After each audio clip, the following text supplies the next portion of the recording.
Hello hi నమస్తే. అందరూ log line గురించి అడుగుతున్నారు. కథ ఎలా క్రియేట్ చేసుకోవాలి, లాగ్ లైన్ అంటే ఏంటి అని అడిగారు. లాగ్ లైన్ అంటే ఏం లేదు, మూడే ముక్కలు.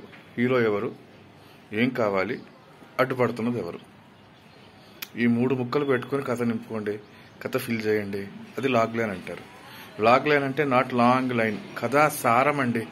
మూడు ముక్కలు చెప్తాం కదా, రామాయణం కట్టే కొట్టే తెచ్చే. అదే మన తెలుగు భాషలో ఏమంటారు, లాగ్ లైన్. దానికి మించి ఏం ప్రాబ్లం లేదు. కట్టే కొట్టే తెచ్చే. తెలుగు భాషలో కథ రాసుకోవాలంటే, ఇంగ్లీష్లో కథ రాసుకోవాలంటే లాగ్ లైన్ అంటాము. కథాసారము తెలుగులో అంటాము. సింపుల్.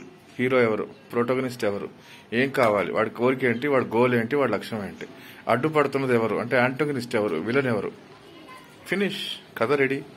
ఈ మూడు ఫిల్ చేయండి ఈ లైన్లు. హీరో ఎవరు, పోలీసు, వాడికి ఏం కావాలి, ఏదో మాఫియా డాన్ని పట్టుకోవాలి. అడ్డుపడుతున్నది ఎవరు, ఆ లోకల్ లీడర్ ఎవరో గుండా ఉన్నాడు. ఈ మూడు నింపుకోండి, ఫస్ట్ మీకు ఒక ఐడియా వస్తుంది. దాన్ని ఇలా డెవలప్ చేయాలన్నది స్క్రీన్ ప్లే ఫార్మాట్లో తీసుకెళ్తారు. తర్వాత క్యారెక్టరైజేషన్ ఇవన్నీ స్లోగా యాడ్ అవుతాయి. కాబట్టి లాగ్ లైన్ అంటే నాట్ లాంగ్ లైన్, కథా సారము.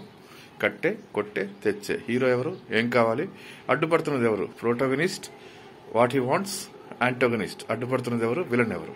ఓకే, ఈ మూడు ఫిల్ చేసి రేపు కథలు రాసి మీరు హ్యాపీగా చాలా మంది చెప్పొచ్చు. ఇదే లాగ్ లైన్. మళ్ళీ దీన్ని కొంచెం డీటెయిల్గా రేపు చెప్తాను. Okay, bye.